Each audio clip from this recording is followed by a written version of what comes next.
moi je joue Alexandre Deluxe ou Alex, donc qui est un jeune écrivain qui, après avoir écrit ses deux premiers romans, La plante suspecte et La fenêtre mystérieuse, a du mal à écrire son troisième roman, mais son éditrice, Magdalena Sten, lui met la pression.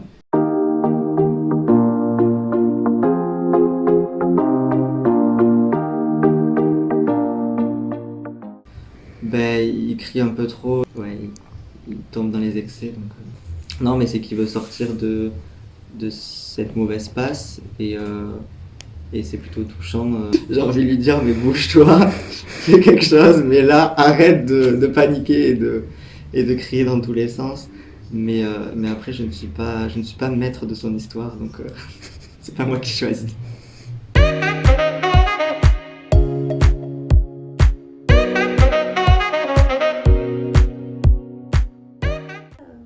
De Super Mamie 2, de Madeleine René. Je me suis très vite attachée au personnage qui, quelque part, me ressemble un petit peu quand même. Parce que j'ai beaucoup bourlingué, j'ai ces cookies improvisés, comme ça me ressemblait vraiment.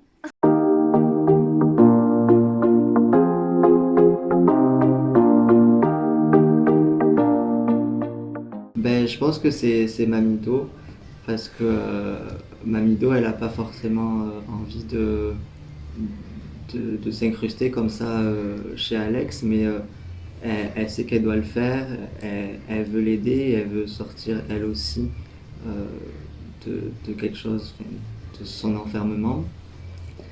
Et bon, on connaît tous ça maintenant, l'enfermement, donc ça nous parle tous. Et ouais, donc elle va essayer de le secouer et elle essaie de l'aider et de s'aider elle-même et d'aider un peu tout le monde en fait. Donc elle est plutôt gentille, Madeleine.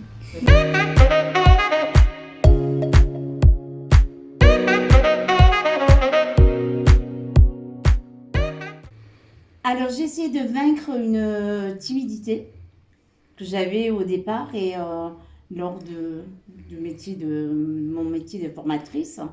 Donc je pensais que ça allait m'aider à vaincre cette timidité et confronter les premières minutes aux stagiaires à qui je devais faire passer un contenu.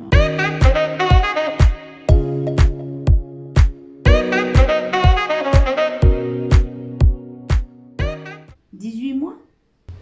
Ça fait 2 ans moi que je fais du théâtre. Voilà.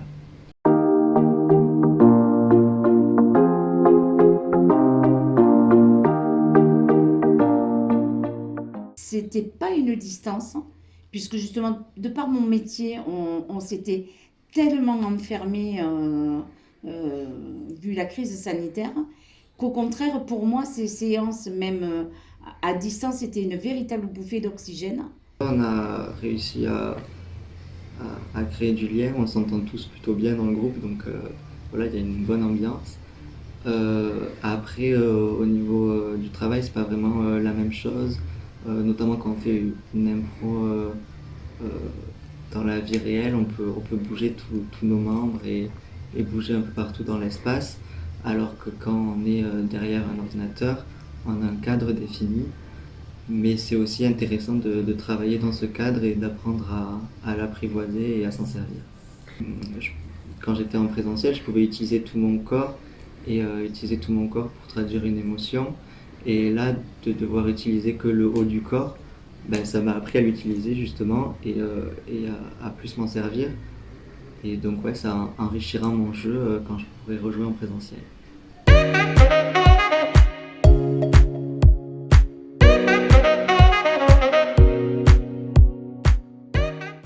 Mais venez tous à la Déguiseau. La Déguiseau est une bouffée d'oxygène. La Déguiseau est une ressource. Moi, franchement, cette année, ça m'a permis de traverser cette année vraiment catastrophique parce que, ben voilà, le temps de ces 2 heures où on se retrouvait, ben, voilà, c'était la troupe, c'était Super Mamido, c'était Dina, c'était Maya. On était, voilà, ailleurs, on rêvait.